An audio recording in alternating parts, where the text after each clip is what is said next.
안녕하세요. 차를 맛있게 우리기 위해서 지난 시간에 물과 그리고 다구의 선택에 대해서 언급해 봤습니다. 집에서 실천해 보셨는가요? 오늘은 거기에 이어서 물과 다구의 선택에 이어서 일반적으로 차를 맛있게 우리기 위해서 주의할 방법, 주의할 내용들, 일반적인 주의사항들 몇 가지를 정리를 해 보도록 하겠습니다. 첫 번째가 투차량인데요. 사람마다 차를 마시는 여건이 다 다르고, 그리고 지금까지 마셔왔던 그런 방법들이 다 다르기 때문에 대단히 이견이 있는 부분입니다. 잘 한번 생각해 보십시다. 투차량은 차를 투입하는 양입니다. 아주 단순한 내용이죠. 투차량이 많을수록 차의 농도는 어떻게 되겠습니까? 당연히 거기에 비례해서 농도가 진해지겠죠.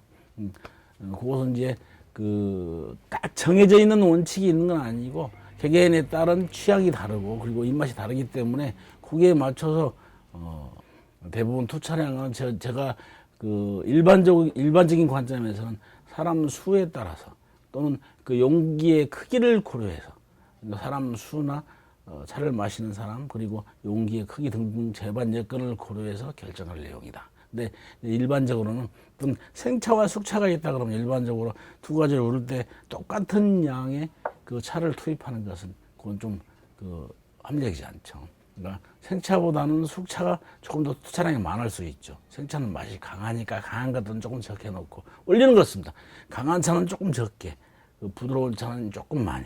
그러니까 생차와 숙차가 있을 때는 생차를 조금 더 적게, 그리고 신차와 노차가 있다라고 한다면은 신차가 훨씬 더 맛이 강할 수 있죠. 그러니까 신차를 조금 더 적게, 노차가 좀 더 많이. 여린 찻잎과 쇳 찻잎의 경우는 여린 찻잎은 상대적으로 조금 더 적게, 쇳잎은 조금 더 많게 이렇게 양을 투입하면 되겠습니다. 그리고 저 입장에서는 저는 항상 기준이 150cc 정도의 차주전자를 기준으로 했을 때 한 5g 정도. 5g 정도면 상당히 좀 담차에 해당됩니다. 맑고 부드러운 차를 선호하는 경우에 대개 이제 이런 정도의 양을 투자하는데 사람마다 다 다를 수 있습니다. 그리고 이제 세차라는 용어인데 보이차에 유독 존재하는 그런 개념이죠. 그러니까 이 세차라는 용어는 명나라 때 나온 차보라고 하는 책에 처음 등장하게 되는데 이 세차는 보이차를 만들어서 재다해서 그 다음에 장기간 보관하고 그리고 먼 거리 장시간 동안 유통이 되는 그런 차죠. 그래서 되게 이제 재다 과정에 보이차의 찻잎을 재다하는 마지막 단계가 쇠청입니다. 일광건조. 강렬한 햇볕에다가 찻잎을 말리게 되는데 그 과정에서 차산 현지의 토양이 되게 황토 성분이 많기 때문에 공기 중에 미세먼지가 날아서 앉을 수 있습니다. 근데 그 미세먼지를 제거해주는 기능을 한다. 그리고 이제 차보에 보면은 그 미세한 먼지와 더불어서 냉기를 제거한다라고 얘기하고 있습니다. 그러니까 차를 마셔서 몸에 특별히 좋지 않을 이런 요소는 제거하고 깨끗하고 맛있게 마시기 위한 과정이니까 세차는 그냥 뭐 나는 아까워서 그냥 마십니다라고 하는 건 자랑할 게 아니죠. 그냥 세차를 해서 버리는 것이 오히려 훨씬 더 효과적이라고 할 수 있습니다.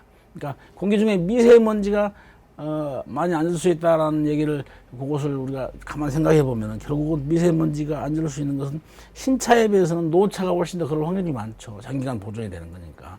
그러니까 노차일수록 세차의 필요성이 좀 더 증대된다고 할 수 있죠. 그리고 아까 얘기했던 미세먼지와 그리고 냉기의 제거 그것뿐만이 아니고 보시면 되게 이제 기납을 하기 때문에 단단하게 기납된 상태에서는 첫 번째 찬물을 부어서 우렸을 때는 마시는 차 성분이 다 우러나온다고 할 수 없죠. 그래서 찻잎을 펼쳐주는 역할을 하기 때문에 그래서 찻잎이 펼쳐졌을 때 그 차가 가지고 있는 본래의 성질이 훨씬 더 잘 발휘될 수 있기 때문에 세차가 반드시 필요하다라고 하는 거죠. 맛있게 우려 마시기 위해서는.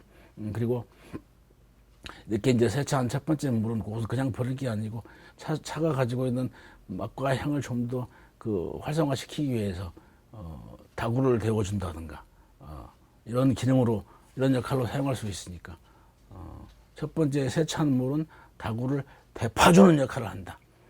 건너뛰지 말고 꼭 실천해 보시도록 하십시다. 그 다음에 또 이제 차를 우리는 데서 사람마다 다른 것 중에 하나가 또 포다 시간이죠. 포다 시간, 차를 우리는 시간. 얼마만큼의 양을 얼마 정도의 시간 동안 우릴 것인가, 이게 대단히 중요한 것입니다. 그러니까 포다 시간이 길수록 찬물의 농도 역시 비례해서 농도가 강해지겠죠. 농도가 찬물이 진해진다. 그러니까 보이차는 열탕을 해서 우리는 차기 때문에 100% 100도씨로 끓는 열탕을 사용합니다. 그래서 가능하면은 포다 시간은 짧게 하는 것이 좋습니다. 열탕을 해서 우리기 때문에 차잎 속의 수용성 물질들, 색, 향, 미를 결정하는 차상분들, 수용성 물질들이 굉장히 빨리 우러나올 수 있습니다. 그러니까 그것을 가능하면은 짧은 시간 동안 우려가지고 마실수록 차 속에 있는 향이 훨씬 더 강렬하게, 정확하게 잘 우러날 수 있다. 그러니까 오래 우릴수록 향은 정확하지 않습니다. 그 점 염두에 두십시오. 그러니까 똑같은 찻잎을 가지고 차를 우리더라도 초반에 우리는 시간과 또 후반은 또 달라질 수 있죠. 초반은 조금 더 길게 우리다가 짧게 우리다가 후반으로 갈수록 이제 차맛이 조금 순해지고 약해지면서 그때는 우리는 시간을 좀 더 길게 할 필요가 있죠. 그 다음에 이제 물의 온도는 최대한 100도씨의 물로 우리는 것이 가장 효과적이다. 저는 자주 운남 지역을 여행을 해봤습니다만, 운남 지역에 가면 특히 이제 쿤밍의 해발 고도가 거의 우리나라 한라산 정상과 맞먹지 않습니까? 1950m 정도 되니까. 거기 가면은 비등점이 낮아가지고, 쿤밍이 거의 비등점이 낮아서 한 94도씨 정도에서 물이 끕니다. 그러니까 거기서 물이 빨리 끓기 때문에 90도씨가 넘으면 물이 끓어서 그 물을 사용할 수밖에 없는데, 그거 가지고 차를 우리면 똑같은 차를 타더라도 서울서 우리는 차 맛과 쿤밍에서 우리는 차 맛은 다를 수밖에 없습니다. 훨씬 더 맛이 없어요. 그러니까 그걸 염두에 둔다면 물은 뜨거울수록 더 훨씬 더 차가 맛있다.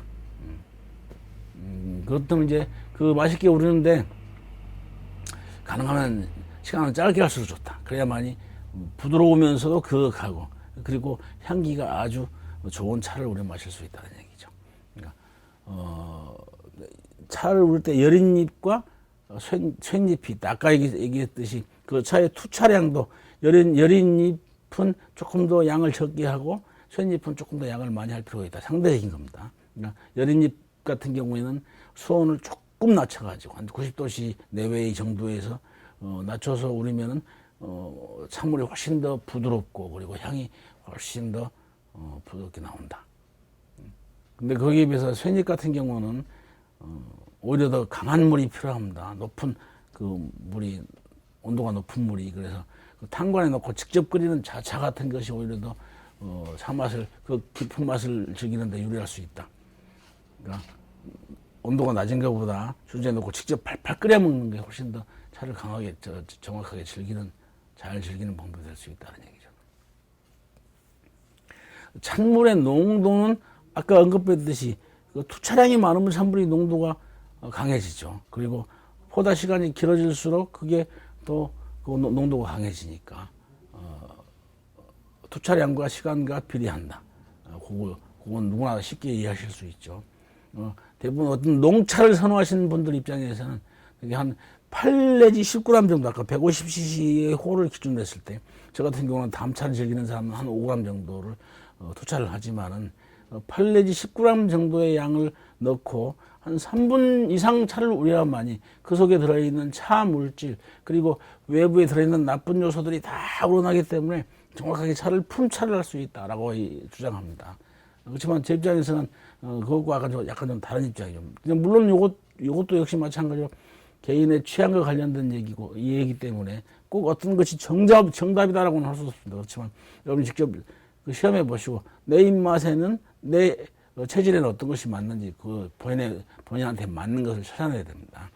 성차사가 있는 선농단에 올라오는 중간에 보면은 전철역에서 나오면은 큰 냉면집이 하나 있습니다. 우리 집에 이제 차를 같이 마시기 위해서, 품차를 하기 위해서 시음하기 위해서 찾아오시는 분들이, 약속하고 찾아오시는 분들이 차를 마시면은 속이 공복 상태에서는 차 마시는 게 조금 힘들 수 있으니까 미리들 다 식사들을 하고 오십니다. 그런 경우 어떤 분들은 미리 출발한 자기 집 부근에서 하지 않고 선농단에 와가지고 다 와서 전철역 앞에 있는 냉면집에서 들고 오시는 분들이 많습니다. 그분들이 차를 우려서 마시다 보면은 차 맛이 별론데요라고 얘기하는 분들이 있습니다. 아주 강렬한 차를 우려드렸는데도 그런 경우 대부분 보면은 선생님 식사하셨습니까? 냉면 먹었습니다. 비빔냉면 드셨습니까? 네, 그렇습니다. 라고 얘기하는 분이 있습니다. 어떤 분은 그런 분들도 계시는데 비빔냉면 같은 거 먹으면은 그 양념이 가지고 있는 강한 맛 때문에 원재료 맛이 제대로 잘 느껴질 수 없죠. 그리고 입안이 마비가 돼가지고 차가 가지고 있는 맛과 향을 제대로 다 느낄 수 없습니다. 거기에 입이 마비가 됩니다. 그래서 저는 항상 선호하는 게 그것처럼 차 자체가 강하면은 너무 농차를 마시게 되면은 그 농차의 차 맛에 의해서 우리 그 미각 돌기에 그 맛을 감지할 수 있는 부분이 그것이 마비가 돼가지고 제대로 원재료의 맛을 제대로 느낄 수 없다. 느낄 수 없으면 또 처음 만나는 차에 대한 품차도 불가능하다. 그래서 저는 항상 선호하는 것이 150cc 기준 3 내지 5g, 5g 이하. 그것을 10초 동안, 짧은 시간 동안, 짧게 우려야만이 정확하게 그 차가 가지고 있는 맛과 향을 제대로 즐길 수 있다. 이런 얘기입니다. 비교 한번 해볼까요? 내가 지금 그 연못 속에 잉어들이 가득 차 있는데 그 속에서 붕어 한 마리가 있습니다. 그걸 어떻게 찾아내느냐? 한번 들어볼게요. 연못 속에 잉어가 100마리가 있는데 그 100마리의 잉어 속에 섞여 있는 한 마리의 붕어를 찾아내는 것이 더 쉽겠냐? 아니면 연못 속에 있는 10마리의 잉어 속에서 한 마리의 붕어를 찾는 것이 더 쉽겠습니까? 어느 것이 더 쉽겠습니까? 상식적으로 생각하면.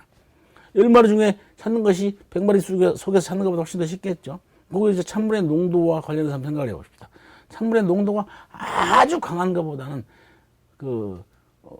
어느 정도 좀 묽은 차 속에 찬물 속에 숨어 있는 맛과 향, 그것을 감지하는 것이 훨씬 더 정확할 수 있습니다. 다른 맛과 향 때문에 그것이 감각이 마비될 수 있으니까.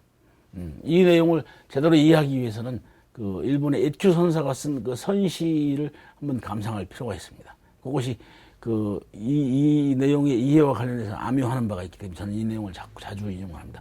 벚나무 가지를 부러뜨려 보아라. 그것을 부러뜨려 봐도 벚꽃은 볼 수가 없다. 그렇지만은 보라. 봄이 되면 얼마나 그 속에서 많은 벚꽃이 피어나는가. 그걸 직접 부러뜨렸을 때는 그 속에 벚꽃은 존재하지 않지만 봄이 되면 그 속에서 많은 벚꽃이 피어난다는 얘기죠. 찬물의 농도가 지금 강하지 않다 하더라도 그 강하지 않은 그 찬물 속에서 우리가 즐길 수 있는 많은 것들을 입을 통해서 파악할 수 있다는 얘기죠. 찬물의 농도는 차의 종류와 그리고 차의 보관 상태 등등을 고려할 필요가 있습니다. 상당히 그렇기 때문에 그것도 역시 그 차를 즐기는 개인의 취향과 관련되어 있기 때문에 그것 역시 개인의 선택의 문제다라고 하는 것도 다시 한번 강조드립니다. 그리고 또 한 가지 예를 제가 들어보면 극단적으로 이런 경우도 제가 경험했어요.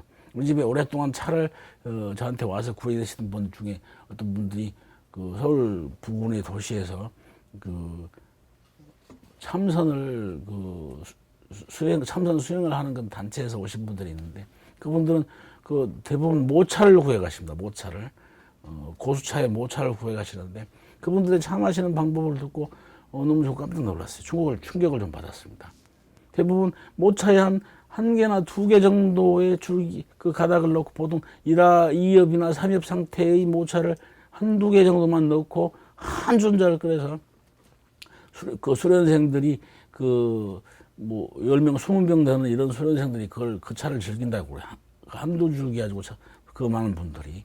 평상시 그걸 마시는 게 습관이 돼서 수련이 많이 돼 있기 때문에 그 정도 양을 가지고도 충분히 그 맛을 즐긴다라고 얘기합니다. 그러니까 농차라고 해서 잘 느껴지고 다음 차라고 해서 잘 안 느껴지는 것이 아니고 거꾸로 생각할 수 있습니다. 다음 차일 때 오히려 더 정확하게 느껴질 수 있다라고 하는 것을 염두에 두고 이해해 보시기 바랍니다.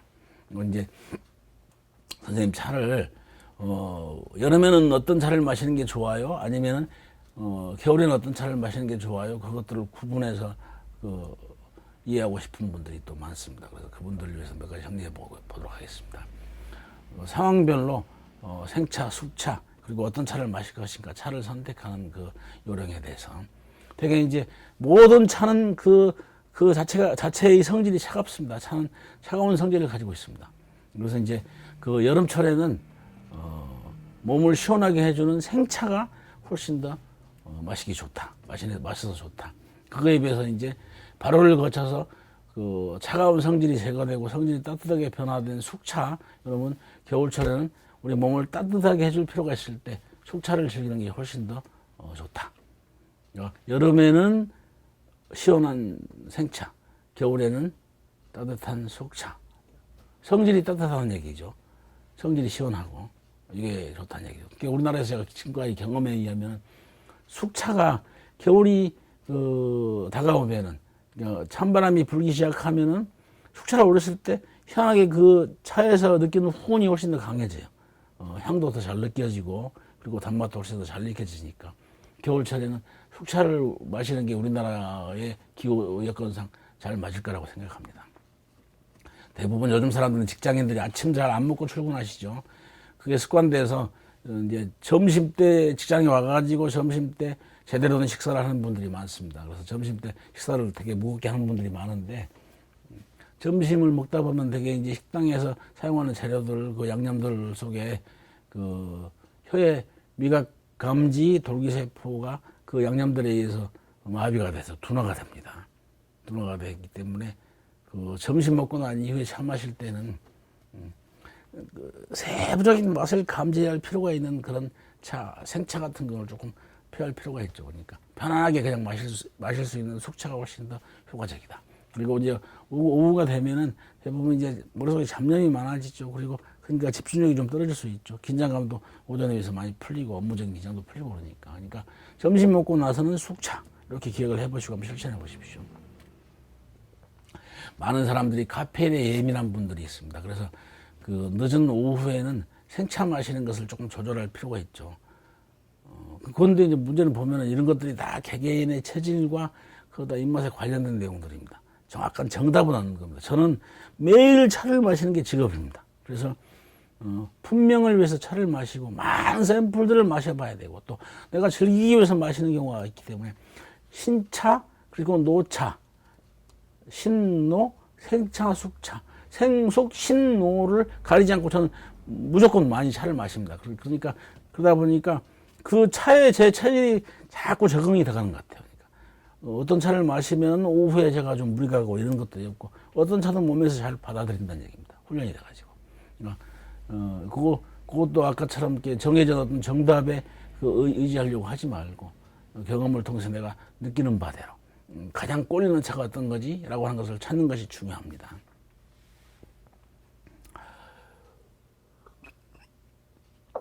고기 먹고 나면 그 경험상 어떤 차가 좋습니까? 고기 먹고 나면은 아무래도 숙차보다는 생차가 훨씬 더 개운하고 좋죠. 또 음주 후에는 어떻습니까? 숙차가 훨씬 더 부드럽고 좋죠. 보이차는 음주 후에 숙취를 유발하는 물질, 그러니까 알코올이 우리 몸에 들어갔다가 간에서 다 해독되지 못하고 간에 쌓이는 그런 그 물질이 있습니다. 그것이 이제 간을 괴롭히는 거죠. 고통스럽게 하니까 숙취가 유발되는 건데 아세트알데히드라고 하는 물질로 바뀌게 되죠. 그놈을 제거해 주는데 아주 탁월한 기능이 있습니다. 보이차는. 근데 이제 문제는 그걸로 알코올을 통해서 혹사당한 위벽, 그곳에 무리가 가지 않는 차를 선택을 해야 됩니다. 무조건 보이차가 그 숙취해서 좋다고 해서 무조건 마시는 게 아니고 생차는 다소 그 위벽에 무리가 갈 수 있습니다. 그러니까 그중에서 신차 특히 무리가 갈 수 있으니까 생차에 신차 같은 거 조금 좀 피하고 그 위벽에 무리가 가지 않는 숙차를 마시는 것이 훨씬 더 유리할 수 있습니다. 근데 사람이 입맛이 다르고 체질이 다르다 그랬죠. 나는 전혀 뭐 그런 경우에 마셔도 생차 마셔도 나는 전혀 탈이 없습니다. 근데 꼭 숙차로 바꿔야 됩니까? 이런 얘기 하시는 분, 생각하시는 분이 있을 수 있죠. 이건 전부 다 이 차에 대한 호불호는 다 개인의 체질과 기호와 관련되어 있기 때문에 다 상대적입니다. 이건 강요의 대상이 아니라는 얘기죠. 먼저 요거 한번 예를 들어봅시다. 우리가 등, 전등을 가지고 생각할 때, 비교해 봤을 때, 그 활주로에 있는 그 유도등들은 어때요? 그것은 비행기가 안전하게 착륙하기 위해서 반드시 지키고 따라야 할 그런 불빛이죠. 그건 우리가 이렇게 명제로 얘기할 때 그건 보통 정책의 명제라고 하는데 반드시 뭐뭐 해야 한다라고 하는 것을 그 지시하는 명제, 정책 명제. 그걸 지키지 않으면은 안전하게 착륙할 수 없으니까. 그것에 비해서 홍등가에 걸려 있는 홍등은 어때요? 그 홍등을 보면 반드시 그 집에 들어가야 됩니까? 그렇지 않죠. 그건 정책의 명제가 아니죠. 아, 이건 내가 가고 싶다? 그러면 이거 가는 것이 바람직한가 그렇지 않은가 등등등 개인의 가치와 관련되어 있는 것이기 때문에 오늘 가치 명제에 해당됩니다. 결국 이놈은 강요의 대상이 아니란 얘기죠. 차의 호불호는. 그것처럼, 차의 호불호의 문제, 선택의 문제는 개인의 가치와 관련된 것이기 때문에 홍등가의 홍등과 같다. 활주로에 있는 유도등과는 다른 성질을 가지고 있다. 결국은 얘기는 또 어디로 귀결될까요? 나한테 꼴리는 차가 가장 좋은 차다. 그리고 꼴리는 그 방법이 가장 좋은 방법이다. 이게 정답인 거죠. 등시의 교수가 쓴 보이차라고 하는 책이 있습니다. 상학원으로 나왔는데 이전에 보이차를 접하는 분들한테 굉장히 보이차 기준을 잡는 데 중요한 역할을 많이 했죠. 물론 그게 이제 도감식으로 나온 차라 많은 사진이 있고 물론 현실적인 차 마시는 방법과는 좀 거리가 있습니다만 거기에 보면은 어떻게 차를 마실 것인가에 대한 중요한 지침이 앞에 제시되어 있습니다. 품노차 그리고 갈숙차 장생차라고 하는 구조가 있습니다. 품노차 노차는 품평을 하는 차로 기준을 잡는다. 노차는 우리가 일상적으로 생차의 노차를 자주 접할 수는 없지 않습니까? 그러니까 접하기가 쉽지는 않은 차니까 그런 차는 만날 때마다 마셔보고 어떤 그 차의 기준을 잡는 그런 차로 삼으면 되고 품평차로 삼으면 되고 그리고 갈숙차면 한자의 갈자는 중국어 발음으로 그러죠. 마시다라는 뜻이니까 숙차는 마시는 차다. 그러니까 우리가 일상생활 속에서 평소에 즐기는 차로 마시는 차로는 숙차를 선택하고 그 장생차 생차는 소장을 한다. 그 운남 대종 차나무라고 하는 거 찻잎이라고 하는 것이 차나무 잎이라고 하는 것이 그것이 폴리페놀의 함량이 대단히 높죠. 폴리페놀의 함량이 높기 때문에 차상이 강하다. 그래서 그냥 바로 마시기는 조금 부담스럽다. 그래서 광동 사람들은 그것을 습창을 해서 마시는 게 거기서 개발됐다 그랬죠. 그런데 이 차는 후 발효를 통해서 발효가 되면서 부드러워지고 그 강렬한 맛이 부드러워지고 그리고 매끄러워지고 깊이가 있는 그런 상태로 변화가 된다. 그래서 이놈을 보관하면은 오랜 세월이 지나면은 발효도가 높아지면서 좋은 차를 즐길 수 있다. 그래서 흔히 하는 말들이 있죠. 보이차는 할아버지가 만들어서 손자가 즐기는 차다라는 이런 얘기를 많이 하죠. 그러니까 그래도 또 달리 얘기할 때 보이차는 느림의 미학이다. 그러니까 오랜 세월 기다려야 할 필요가 있는 거죠. 그것이 손자가 마실 수 있는 상황이 될 때까지 기다리는 그런 그 미학이 있는 차다. 많은 사람들이 그 관심을 가지고 있는 것이 보이차의 효능입니다. 어디에 좋아요? 뭐가 좋아요? 뭐 좋아져요? 이런 얘기들 질문 많이 합니다. 초보자들 입장에서는. 물론 요즘은 그 홈쇼핑 같은 데서 보이차를 많이 판매하고 있죠. 되게 이제 기능적인 측면을 강조해서 많이 판매합니다. 그것이 가지고 있는 뭐 폴리페놀, 갈산 이런 것들이 가지고 있는 체지방 분해 효과 이런 것 때문에 다이어트에 좋다라고 해서 분말로 나오기도 하고 뭐 캡슐도 만들고 엄청나게 많은 양들이 팔린다고 해요. 근데 이제 그 효능을 그 많은 효능들을 다 이렇게 열거할 필요는 없을 것 같습니다. 핵심적인 내용만 언급하면 될 것 같으니까. 우리가 보이차에 열광하는 이유는 뭡니까? 찻잎 속에 들어있는 차 성분 중에 차카테킨이라고 하는 폴리페놀 성분이죠. 이것이 가지고 있는 가장 강력한 항산화 기능입니다. 보이차의 효능과 관련해서 꼭 이 한마디만 다 해결될 수 있을 것 같아요. 차이니스 패러독스라는 그 말이 있습니다. 중국인의 역설이라고 하는 것이죠. 서양 사람들이 볼 때, 중국 사람들은 대부분 요리할 때 기름에다 튀기고 볶고 기름진 음식들을 많이 섭취하는데, 그런데도 불구하고 대부분 보면은 체형이 호리호리고 날씬합니다. 심혈관 계열의 그 발병률이 그 다른 그 유사한 그 경제 수준을 가지고 있는 나라들에 비해서 훨씬 낮고 그런 걸 보면서 이 사람들이 정말 이해가 좀 안 됐던 건데 그 원인을 찾은 거죠. 원인이 우리가 방금 그 얘기했던 차 속에 들어있는 차 카테킨이라고 하는 폴리페놀 성분. 그리고 또 한 가지가 있습니다. 중국인이 굉장히 선호하는 그런 그 식재료 있죠. 양파 속에 있는 퀘르세틴이라고 하는 항산화 물질이 있습니다.